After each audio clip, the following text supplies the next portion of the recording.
దేవుని ఆయన్ని ఉత్తముడిగా రుచి చూచారు. ఆయన్ని రుచి చూచిన వాళ్ళు ఆయన ఎవరు కూడా వదిలిపెట్టరు. ఆయన రుచి చూస్తే మాత్రం వదిలిపెట్టరు. కానీ ఆయన రుచి ఎరగకపోతే ఏమైందంటే ఈ లోక ఇక విచారాలు అంటాం. ఏమి తిందామో, ఏమి త్రాగదు, ఏది ధరించుకుందాం, ఎక్కడికి వెళ్ళాలి, అక్కడికి వెళ్ళాలి. ఏంటో ఇంటికి ఒక చర్చిలో ఉన్నా ఇంటికాడ పాలు పెట్టాము, స్టవ్ ఆపేమో లేదా అనుకుంటా, స్టవ్ ఆఫ్ చేయలేదు, ఈ గడి పెట్టారు లేదా, ఆ గడి పెట్టి అనుకుంటా ఉంటాం. ఇంటి వెనకాల గడి ఉంటుంది, ఒకసారి ఆ గడి పెట్టారు లేదా అనుకుంటా ఉంటాం. కానీ మరి దేవుని ఆశిస్తే దేవుడే చూసుకుంటాడు. ఒకసారి తాళం వేయకుండా గొంతగా వెళ్ళిపోయా, తాళం వేసాను, వెనకాల డోరీ వెళ్ళిన తర్వాత తలుపు తీసింది. వచ్చిస్తే తలుపు తీసింది అంటే అనుకున్నాను, నేను దొంగలు పడ్డారేమో అనుకుంటే చూస్తే డస్ట్ అంతా లోపలికి వచ్చింది. అప్పుడు నేను అనుకున్నా రోడ్డు మీద ఉండే గృహం కదా, డస్ట్ అంతా వచ్చిందంటే తలుపు వేసేది అనమాట. మరి దేవుడే కాపలా ఉంటాడు. మరి ఎందుకు చెప్తున్నానంటే దేవుని ప్రాంతారా అందరి అనుభవాలు జరుగుతుంటాయి. దేవుడు మరి కాపలా అలా అని చెప్పి తాళం వేయకుండా ఎలా పడుతుంది, తాళం వేయాలి. చాలాసార్లు బండ్లు కూడా మనం ఏం చేస్తామంటే బయట బండి పెట్టి తాళం మర్చిపోయి వచ్చేస్తాం ఇంట్లోకి. కానీ బండి తాళం కూడా అక్కడే ఉంటుంది.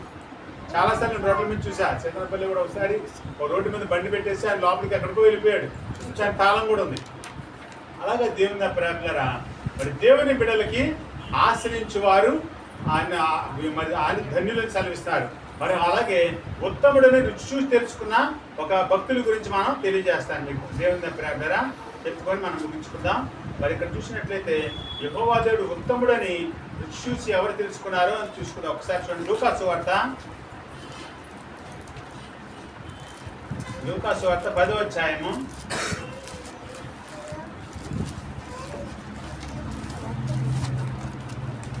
41వ వచనం చదవండమ్మా. లూకాసు వార్త 10:41. అందుకు ప్రభువు, మార్తా నీవనేకమైన పనులను గూర్చి విచారము కలిగి తొందరపడుచున్నావు గాని అవసరమైనది ఒక్కటే. మరియ ఉత్తమమైన దానిని ఏర్పరచుకొనెను, అది ఆమె యొద్ద నుండి తీసివేయబడదని ఆమెతో చెప్పెను. హల్లెలూయా. దేవునికి స్తోత్రం. దేవునికి మహిమ కలుగును గాక. దేవుని ప్రేమలరా మరి ప్రభువారు మరి ఇక్కడ చూసినట్లయితే మార్తా మరియా వాళ్ళిద్దరు సహోదరులు, అలాగే వాళ్ళ సహోదరుడి పేరు కూడా ఏంటి, లాజరు. వాళ్ళందరూ కూడా మరి సహోదరు రక్త సంబంధికులు. అయితే ఎప్పుడు కూడా గ్రామం వచ్చినప్పుడు వారి గృహానికి ప్రభువారు వస్తుండేవాళ్ళు. వచ్చి ఒక రోజు 2 రోజులు అక్కడ గడిచి ప్రార్థనలు ఆయన చేసిన తర్వాత అందరూ స్వస్థతలు అవన్నీ అయిన తర్వాత వెళ్తుండేవాళ్ళు. అయితే ఒకనొక సమయంలో ఆ గ్రామం రావడం, వారి గృహాన్ని దర్శించడం జరిగినప్పుడు అప్పుడు ప్రభువారు ఆ గృహంలో ఉన్నారు. ఆ గృహంలో ఉండి వెంటనే మరి ఆయన మా హృదయం అంతర్యం ఎరిగినవాడు కదా, మనకంటే ఒక ఎదుటి మనిషి గురించి మనకేం తెలియదు, చూడగానే వైరూపం చూస్తాం కానీ లోపల తెలియదు.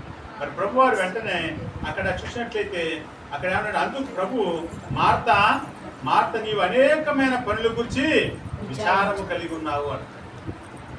నిజమే, ఇప్పుడు ఇక్కడ ఉంటాం, మందిరంలో ఇక్కడ ఉంటాం, రేపు పొద్దున్న డ్యూటీకి వెళ్ళాలి, అక్కడ పరిస్థితి ఏంటి ఆలోచిస్తాం. ఇక్కడే ఉంటాం కానీ అక్కడ ఆలోచిస్తూ ఉంటాం అన్నమాట. డ్యూటీ పరిస్థితి ఏంటి, తర్వాత అక్కడ ఇంటి పరిస్థితి ఏంటి, అక్కడ ఆ పరిస్థితి ఏంటి, ఇక్కడ అనుకుంటా ఉంటాం. కానీ దేవుడు అవన్నీ కూడా ఏర్పాటు చేస్తాడు. ఎలా జరిగే దేవుడు చేస్తాడు. కానీ మనం ఏం చేయాలంటే దేవుని సన్నిధిలో ఉన్నప్పుడు దేవునికి మన హృదయాన్ని అర్పించేవారు ఉండాలి. అంతే కదా. ఇప్పుడు స్కూల్లో ఉంటాం, స్కూల్లో ఉన్నప్పుడు మాస్టర్లు టీచర్లు అంటూ ఉంటారు, వాడు చెప్తా ఉన్నాం అనుకో, లేచి క్వశ్చన్ ఆన్సర్ చెప్పరా, ఆన్సర్ ప్రశ్నలాగా వస్తాడు. చూడగానే అరే నీకు బాడీ ప్రజెంట్ మైండ్ అదంటే చెప్పిన పాఠం వినట్లా నువ్వు అని చెప్పేసి అంటారనమాట. అప్పుడు దెబ్బ చిన్నప్పుడు అంటే కర్ర తీసుకుని పెద్ద తీసుకుని దెబ్బ వేసి ఇప్పుడు వేస్తున్నారా, ఒక దెబ్బ కొట్టగానే తల్లిదండ్రులు వచ్చి అడుగుతున్నారు, ఏంటి మా అమ్మాయిని కొట్టారు, మా అబ్బాయిని కొట్టారు, ఏంటి దీనికి కారణం ఏంటి, ఆ మాత్రమే కొట్టాలా అంటారు. అలాగే ఇంకా ఎక్కువ మాట్లాడితే మళ్ళీ మ్యాథ్మెటిక్స్ టీచర్కి కొడతారని వాళ్ళు భయపడి ఏమో కొట్టడం మానేశారు. మరి దేవుని ప్రేమరా ఇక్కడ కూడా చూసినట్లయితే మరి ఇక్కడ చూస్తే మరి ప్రభువారు ఏమంటారంటే మార్తాతోటి అంటున్నారు, తన సహోదరితో అనేక పనుల గురించి విచారములు తొందరపడుచున్నావు. అలాగే మన జీవితంలో కూడా అనేకమైన పనులు ఉంటాయి, ఎన్నో పనులు ఉంటాయి. మనొక్కగా కాదు, ఎంతోమంది కోటీశ్వరుడికి కూడా పనులు ఉంటాయి. మనం అనుకుంటాం అందరు చేసి పెట్టే వాళ్ళు ఉన్నారులే అనుకుంటాం. మరి ఆడుకుంటే పనులు ఆడుకుంటాయి. మరి దేవుని ప్రేమరా అందరికీ ఉంటాయి. లేదంటే మనం ఉద్యోగం చేస్తాం, లేదంటే డైలీ వేజ్ జర్నల్స్ ఉంటారు, కూలి పని వాళ్ళకి ఉంటాయి. వాళ్ళకి కూడా అనేక విచారాలు అందరికి ఉంటాయి. కానీ మరి దేవుని ప్రేమరా దేవుని సన్నిధిని మనం ఏం చేయాలంట, మొదటి స్థానం మన హృదయంలో ఇచ్చేవారిగా మనం ఉండాలి. దేవునికి మొదటి స్థానాన్ని మనం ఇవ్వాలి. ఇచ్చినట్లయితే దేవుడు మనం ఏం చేస్తాడంటే అందరికంటే కూడా ప్రత్యేకమైన ఆయన ఉన్నతమైన స్థాయిలో నిలబెట్టే దేవుడు ఆయన. అందుకని ఇక్కడ ఏమంటున్నారంటే ఇక్కడ అనేకమైన పనుల గురించి విచారం కలిగి ఉన్నావు, కానీ అవసరమైనది నీకు ఒక్కటే అంటున్నాడు. ఈ లోకంలో ఉన్నది నీకు ఒక్కటే అవసరమైంది. మరి దేవుని ప్రమాణ సొలొమోనుకు ఒకసారి రాత్రిపూట ఆయన నిద్రపోతా ఉంటే ఒక స్వప్నం వచ్చింది. స్వప్నం వచ్చిన తర్వాత దేవుని దూత ప్రత్యక్షమయ్యి మరి ఆయన చూచి, నీకు ఒక వరమును అనుగ్రహిస్తున్నాను, నీకు ఏం కావాలో కోరుకో అన్నాడు. ఒకవేళ మన అడిగాడు అనుకో, మనం ఏం చెప్తాం? ఈ క్షణాల దూత వచ్చి అడిగారు అనుకో రాత్రిపూట, ఏమంటాము? 1 కోటి రూపాయలు బ్యాగ్ ఇస్తే మాకు సరిపోద్ది, ఇల్లు కట్టుకోవాలి అంటాం. లేదంటే ఒక 10 కోట్లు ఇచ్చినా సరిపోద్ది, లేకపోతే ఇంకేదైనా ఒక ఇల్లు వాకిలో, లేకపోతే ఇంకా ఇంకేదైనా కావాలని అడుగుతూ ఉంటాం.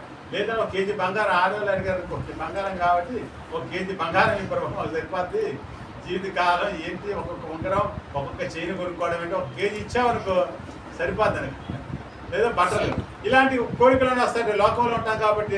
లేదంటే ఇంకా కొంచెం ఏం చేస్తాడంటే యాక్టివ్ ఉన్నాడు, ఇంకా యవ్వనంగా బతకాలి కాబట్టి 1000 ఏళ్ళు ఆయుష్ ప్రభా, నాకు 1000 ఏళ్ళు 2000 బతికేలాగా బాగుంటుంది అని చెప్పి యాక్టివ్ ఉంటారని అయ్యి అడుగుతారు. కానీ సొలొమోను ఏమని అడిగాడా? ఏమి అడగల.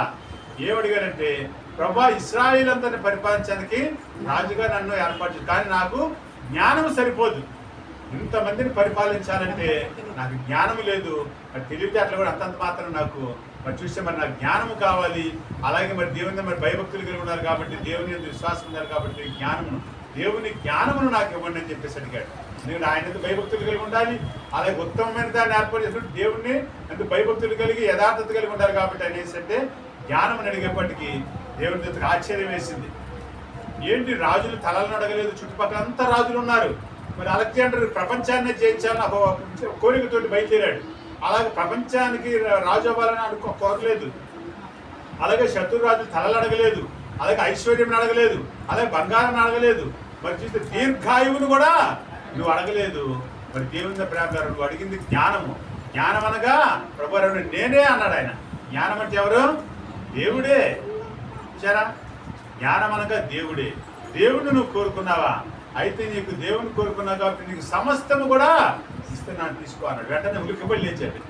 ఉలికిపల్లి లేచి ఎంత స్వప్నమా నిజమా అని కొట్టింది. స్వప్నంలోనే నిజం అన్నమాట. దేవుడు పరీక్ష చేస్తే నిజంగానే నేను అనుకున్న అడిగింది దేవుని జ్ఞానం అంటే దేవుడిని అడిగాడు కదా దేవుడు కావాలని. అంటే దేవుడు అనగా యెహోవా దేవుడు ఉత్తముడు అని రుచి చూచి తెలుసుకున్నాడు. ఉత్తముడుగా ఆయన రుచి చూశాడు కాబట్టి తెలుసుకొని ఆయన్నే కోరుకున్నాడు. ఆయనను ఆశ్రయించినాడు. ఎలాంటి వాడంట? ధన్యుడు. ఆయన జీవితం ధన్యమైపోయింది. అన్నీ వచ్చేసింది ఆయనకి. అనేక చుట్టుపక్కల దేశాలందరూ రావడం, విజిట్ చేయడం, దేవుని జ్ఞానంతో నింపబడి సామెతలు, కీర్తనలు, ప్రసంగి, పరమగీతములు మరి ఇవన్నీ కూడా ఆయన రాశారు. బైబిల్లో గ్రంథాలు, ఆయన రాసిన గ్రంథాలు ఎన్ని కూడా రాస్తే నిజంగా ఆయన జ్ఞానమునికి అందరూ ఆశ్చర్యపడి చుట్టుపక్కల రాజులు అనేక మంది కూడా బంగారం, అలాగే బోళమును, ఇంకా రకరకాల సుగంధ ద్రవ్యాలు అన్నీ కూడా రథాల మీద తీసుకురావడం, అక్కడి నుంచి గిఫ్ట్గా ఇచ్చేయడం అంతా తీసుకు ఆయన గుట్టలుగా సొలొమోను కాలంలో మన ఇసుక అక్కడక్కడ ఇసుక మట్టి గుట్టలు అయినా చూస్తున్నాం కదా, అలా బంగారం రత్నాలు రాసి వచ్చారు గుట్టలుగా మోసేసేవాళ్ళు అన్నమాట. చూసారా దేవుని ప్రేమ. అలాగే చుట్టుపక్కల రాజ్యాలన్నీ కూడా సమాధానంతో నిండిపోయి అందరికి కూడా కప్పము చెల్లించేవాళ్ళంట. సొలొమోను రాజుకి అందరూ కూడా శిస్తున్న పన్నులు కట్టి చెల్లిపోతుండేవాళ్ళు. మరి దేవుని అలాగే ఆయన 50 సంవత్సరాలు పరిపాలిస్తే ఒక్క యుద్ధం కూడా జరగలేదు. దేవుని స్తోత్రం, హల్లెలూయా. దేవుడు సమాధానము, సంతోషమును, ఆశీర్వాదమును ఆయన ఇచ్చినట్లుగా చూస్తున్నాం. కారణం ఏంటంటే ఆయన ఉత్తమమైన దాన్ని ఆయన కోరుకున్నాడు. అలాగే ఇక్కడ కూడా బైబిల్ గ్రంథంలో మనం చూసినట్లయితే ఇక్కడ మార్త ఇక్కడ ఏం చేసింది, మరి ఏం చేసిందంట, ఉత్తమమైన దాన్ని ఏర్పరచుకుని నన్ను ప్రభువారే చెప్పారు. ఏం చేసింది ఆవిడ? గబగబా వెళ్ళిపోయి ప్రభువారి కోసం రూపాయలు రొట్టెలు చేస్తా ఉందా? ప్రభువారు లేదు. అలా ఇంకేదైనా ద్రాక్షరసం చేద్దామని బయటికి వెళ్ళి కొనుక్కోడానికి వెళ్ళిందా? వెళ్ళలేదు. ప్రభువారు రాగానే ప్రభువారి సన్నిధులు అక్కడ ఆయన కూర్చున్నారు. వెంటనే చాపేసుకొని కూర్చొని దేవుని సన్నిధిలో ఆయన చెప్పే మాటలు వినడానికి కూర్చుంది. మరి వినడానికి కూర్చుని మరి నీ భోజనం ఎలా వస్తుంది? దాన్ని వినడానికి కూర్చొని బాగానే ఉంది, నీకు భోజనం ఎలా వస్తుంది అనుకుంటాం. మరి దేవుని నా ప్రేమ, కానీ దేవుడే చూసుకుంటాడు. మరి ఆయన చూసినట్లయితే ఒకసారి ఒక ప్రసంగంలో 5 రొట్టెలు 2 చేపలు ఎంతమంది భోంచేశారు? 5,000 మంది ఆహారంగా తిన్నారు. 5 రొట్టెలు 2 చేపలే ఉన్నాయి. మరి ప్రభు వాళ్ళందరూ కూడా కొంతమంది ప్రసంగం చేస్తూ ఉన్నారు. ప్రసంగం అనేక మాటలు తెలియజేస్తా ఉన్నప్పుడు మరి లాస్ట్లో ప్రసంగం అంతా అయిపోయింది. గంట అయింది, మరి 2 గంటల సమయం తెలియదు. అక్కడ ప్రసంగం అంతా అయ్యేపాటికి అందరూ మరి అక్కడ మధ్యాహ్నం బయలుదేరి వెళ్ళిపోవాలి. ఇంకా పొద్దున్న చెప్తున్నారు మధ్యాహ్నం బయలుదేరాలంటే మరి బాగా ఎండగా ఉంటుంది. మరి అందరూ కూడా ఇక్కడి నుంచి మరి బయలుదేరి మరి టౌన్లో గ్రామంలోకి వెళ్ళి అక్కడికి వెళ్ళి అవన్నీ ఏర్పాటు చేసుకోవాలంటే ఫుడ్ కళ్ళు తిరిగి కొంతమంది పడిపోయే అవకాశం ఉంది. పెద్దవాళ్ళు చిన్నపిల్లలు కూడా ఆకలిసే అవకాశం ప్రభువారు తెలుసుకొని వెంటనే మరి వీళ్ళందరూ కూడా ఆహారం కావాలంటే మరి మనం ఎక్కడ తెచ్చి పెట్టగలమని చెప్పేసి వెంటనే ఎంతమంది మీ దగ్గర ఆహారం అంటే 5 రొట్టెలు 2 చేపలు. ఎంతమందికి పెట్టారంట? 5,000 మందికి ఆహారం భోంచేస్తారు. ఇంకా 12 గంపలకి దేవుని స్తోత్రం, హల్లెలూయా.